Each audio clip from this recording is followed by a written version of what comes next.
In the darkest corners of human history, there exists a moment when everything changed, not with the thunderous roar of rockets or the gleam of advanced technology, but with a whisper in the mind of a child. This is the story of how humanity, abandoned and forgotten by the galaxy, became its most terrifying and wonderful force. They say the first awakening happened in Nepal, in a modest home nestled against the Himalayas.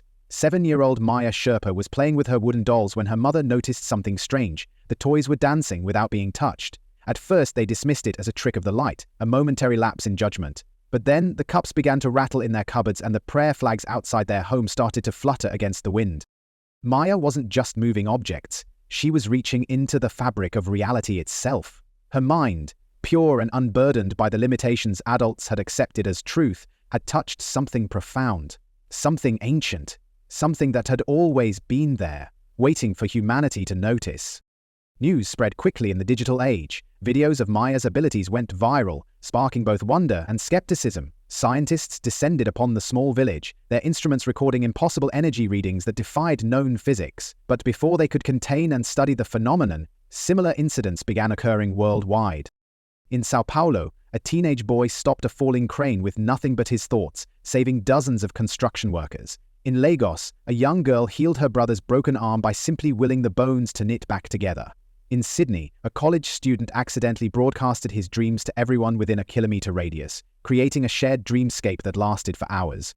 The world's governments tried to maintain order, to control the narrative. They established research facilities, drafted new laws, and attempted to register those with abilities. But you can't contain evolution. You can't regulate the next step of human consciousness.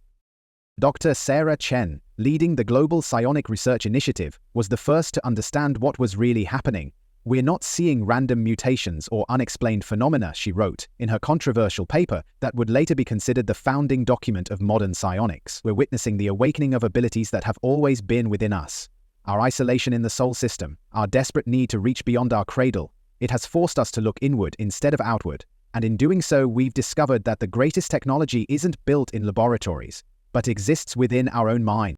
The first decade of the awakening was chaos. Children manifesting abilities they couldn't control. Adults suddenly hearing the thoughts of others, driving some to madness. The old power structures crumbled as traditional weapons became useless against those who could deflect bullets with a thought or turn tanks into butterflies.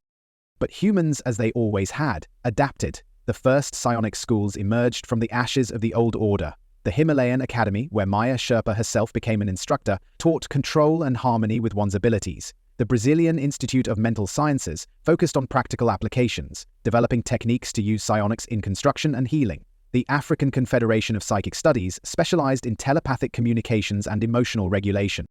As the years passed, humanity began to understand their new capabilities. They learned that emotions were not just feelings, but tangible forces that could be channeled and manifested. The first auras appeared during a graduation ceremony at the Himalayan Academy, when an entire class of students began to glow with soft green light as they demonstrated their mastery of basic telekinesis. The auras became humanity's signature, their emotional states painted across their bodies in living light. Each color held meaning, depth, and power. Green for willpower and determination, the color of those who pushed the boundaries of what was possible. Blue for hope and joy, often seen in healers and teachers. Pink for love and empathy, the mark of those who specialized in emotional connections. White, the rarest and most powerful, representing the pure essence of life itself. But with these gifts came responsibility, and not everyone would use them wisely. As humanity prepared to reach beyond their solar system, they would learn that their greatest challenges would come not from mastering their abilities, but from mastering themselves. And in the depths of space, ancient eyes watched with growing interest as a species they had dismissed as primitive began to glow with impossible power. As we continue, don't forget to hit that like button, leave a comment and subscribe. Ring that notification bell to join our cosmic journey and never miss an upload. Now, let's dive back into humanity's incredible story. The first human to reach Mars never set foot in a spacecraft. James Chen, son of the renowned Dr. Sarah Chen, simply closed his eyes one morning in 2157, wrapped himself in a psionic shield that glowed like the northern lights, and stepped off Earth. Those who witnessed his departure described it as watching a shooting star in reverse, a point of light rising from the ground, piercing the atmosphere and streaking across the void.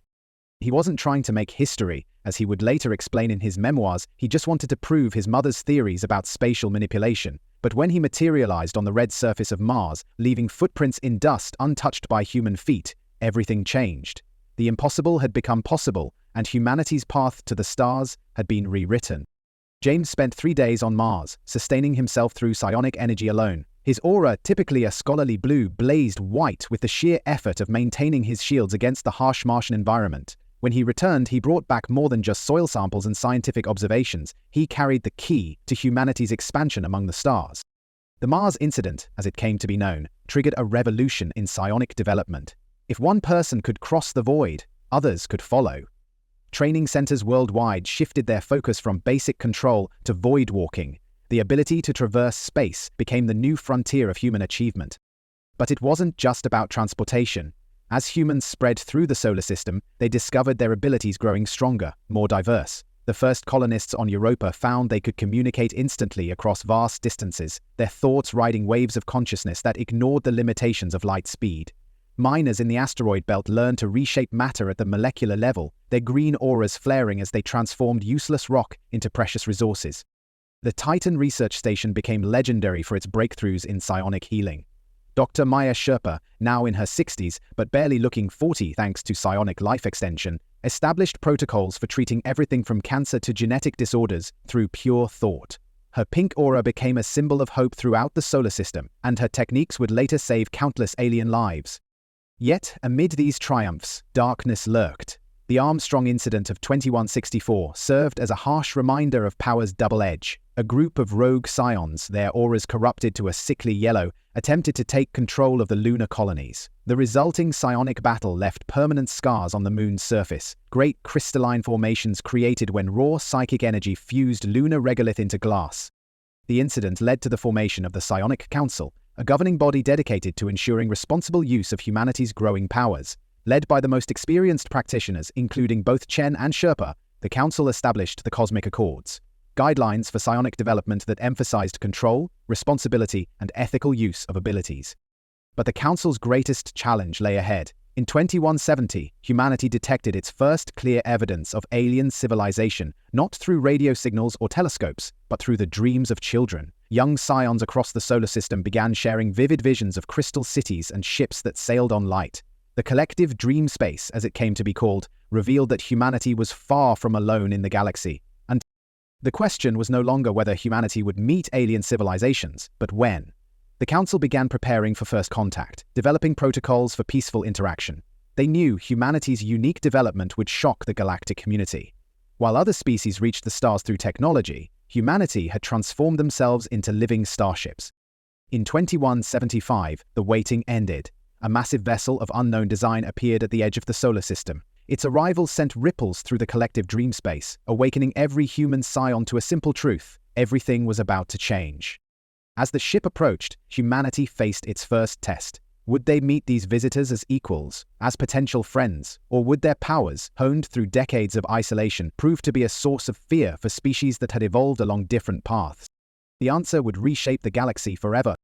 The alien ship hung in space like a frozen crystal waterfall, its surface refracting sunlight in impossible patterns. Humanity's first official contact with extraterrestrial life didn't begin with radio signals or mathematical exchanges. Instead, it began with a sensation that made every human scion simultaneously gasp, the feeling of minds vastly different from their own, yet burning with an intense curiosity that matched their own. The collective dream space exploded with new colors and sensations as the Arxa, as they called themselves, made their presence known. They were a species of crystalline beings who had evolved on a world bathed in radiation that would have killed most carbon-based life. Their bodies, composed of living crystal matrices, housed consciousness in patterns of light and energy.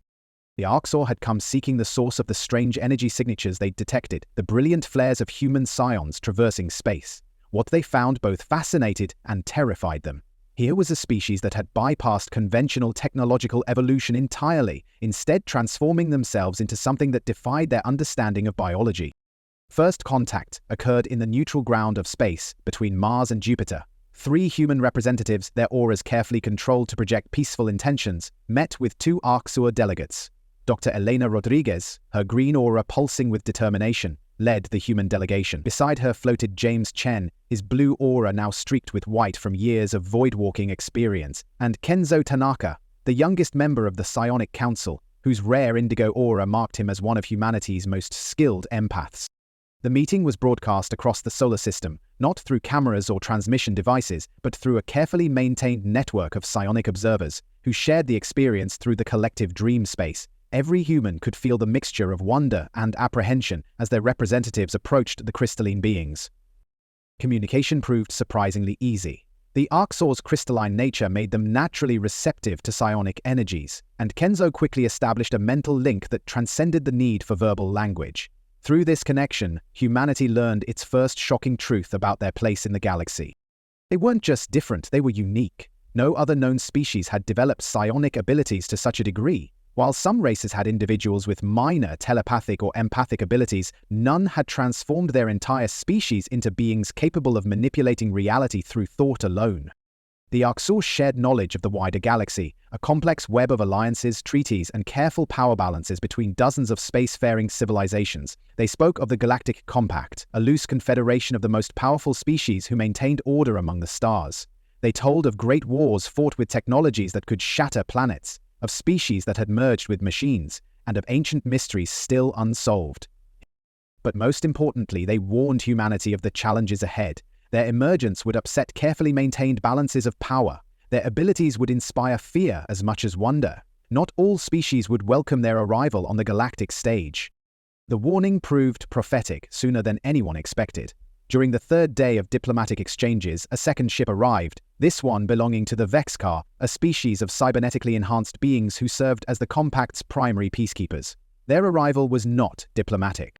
The Vexcar ship opened fire without warning, their energy weapons targeting not the human representatives, but the Arxor vessel. Their message, broadcast on all frequencies, declared the Arxor in violation of Compact law for making unauthorized first contact with a pre-FTL species.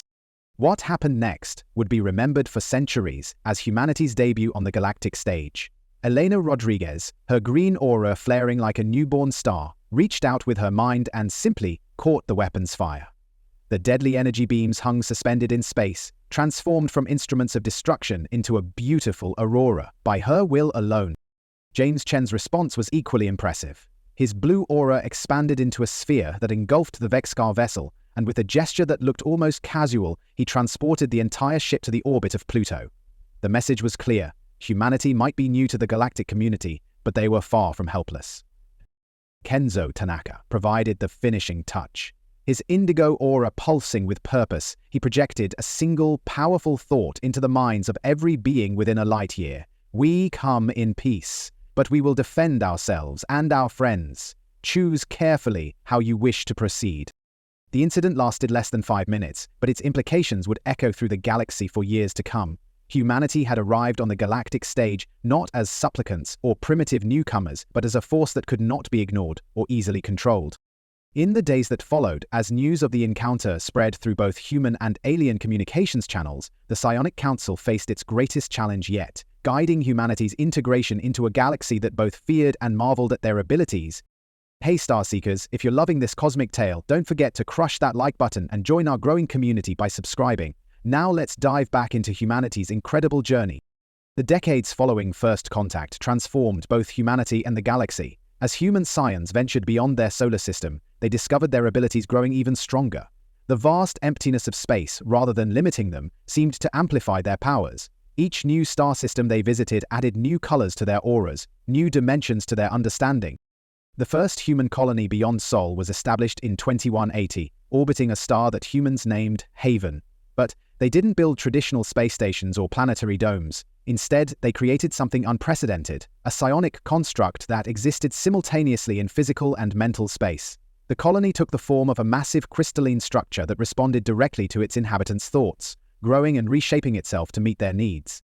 This was where Dr. Maya Sherpa, now approaching her 100th year but still radiating vitality through her pink aura, established the first interspecies healing center. Aliens from across the sector came seeking treatment for ailments their own advanced technology couldn't cure. The sight of a human healer's aura shifting through spectrums of healing energy became a symbol of hope throughout known space. But it was the vision of Alexandra Santos that would truly change everything. A Brazilian scion with an unusually stable white aura, she proposed something unprecedented, a world that would serve as a bridge between all species, not just a colony or a trading post, but a living symbol of cooperation and shared destiny. New Eden began as a barren rock orbiting a stable star in neutral space. Under Alexandra's guidance, thousands of human scions gathered, their combined power reaching levels never before attempted. Over the course of 7 days, they transformed the planet. Continents were reshaped, atmospheres were generated, and ecosystems were seeded, not through terraforming technology, but through pure psionic will. The result was breathtaking. New Eden became a world where every known sentient species could survive comfortably somewhere on its surface. Crystalline cities rose alongside organic habitats. Oceans of water existed next to lakes of liquid methane. Gravity itself varied by region to accommodate different physiological needs. At the heart of the main continent, they built the Harmony Spire, a structure that defied conventional physics. It stood as tall as a mountain, its surface constantly shifting with patterns of light that reflected the combined emotional states of every being on the planet. The spire became both the seat of government and a testament to what unified minds could achieve. New Eden quickly became the galaxy's greatest neutral ground.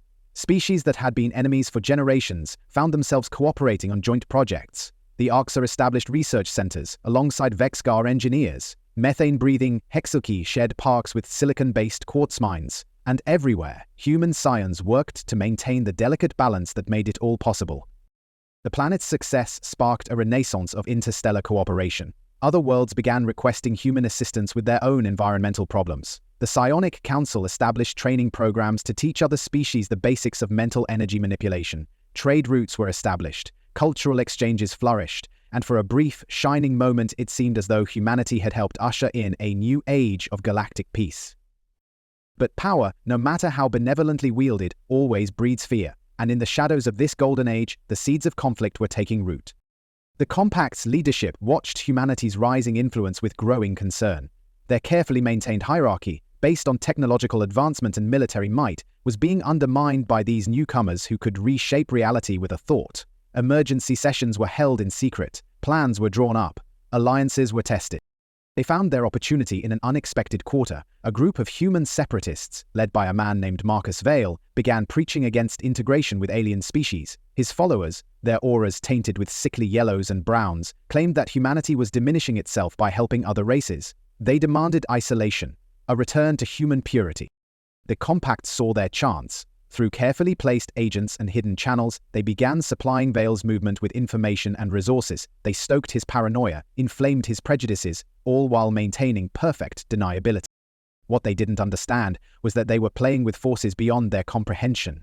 Vale's movement was growing not just in numbers, but in psionic power. Their corrupted auras began manifesting new abilities, twisted versions of standard psionic techniques, and their gaze was increasingly focused on what they saw as the ultimate symbol of humanity's degradation, New Eden itself.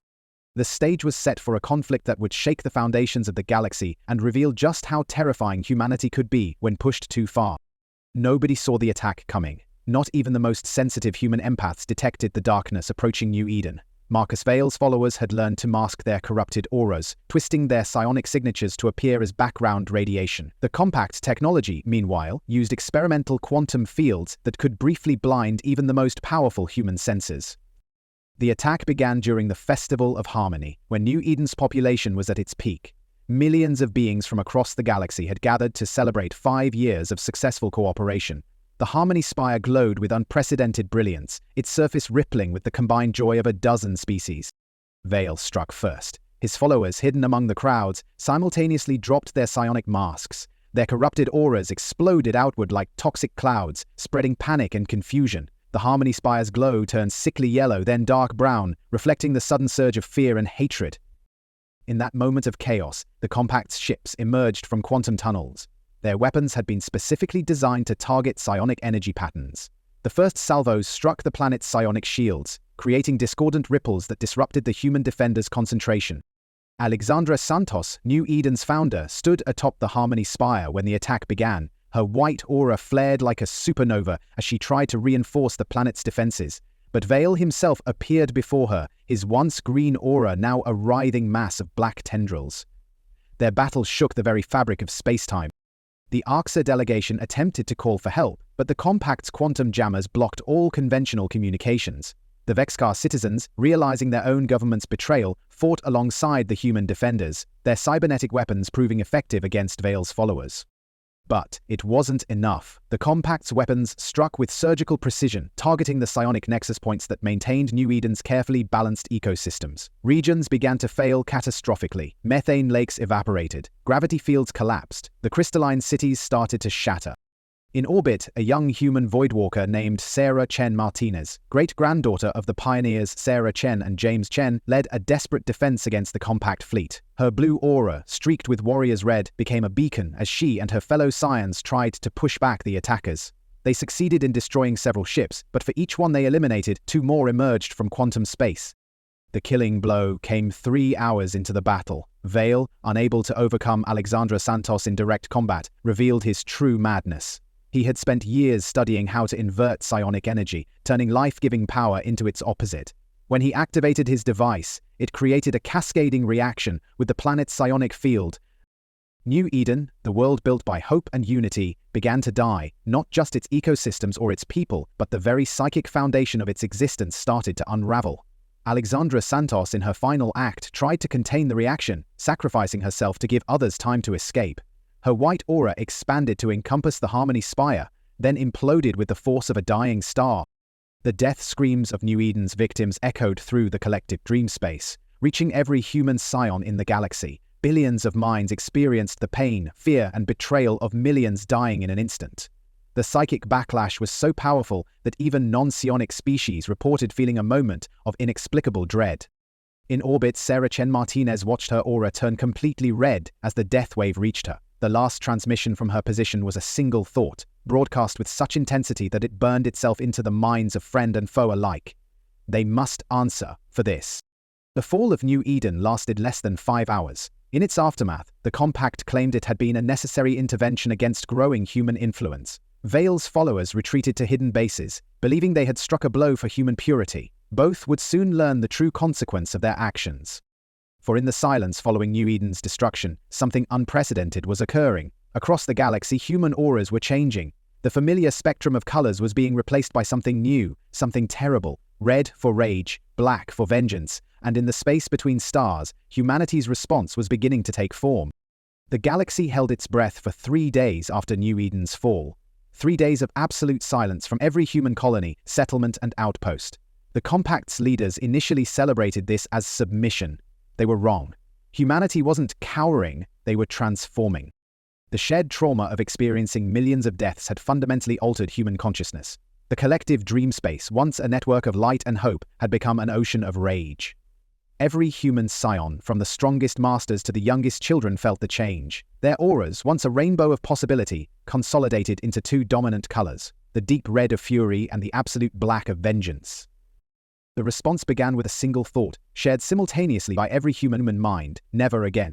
Sarah Chen Martinez, who had survived New Eden's destruction, emerged as the voice of humanity's wrath. Her aura, now permanently crimson, became a rallying point. She didn't need to issue commands or coordinate attacks. Through the collective dream space, every human knew their role in what was to come.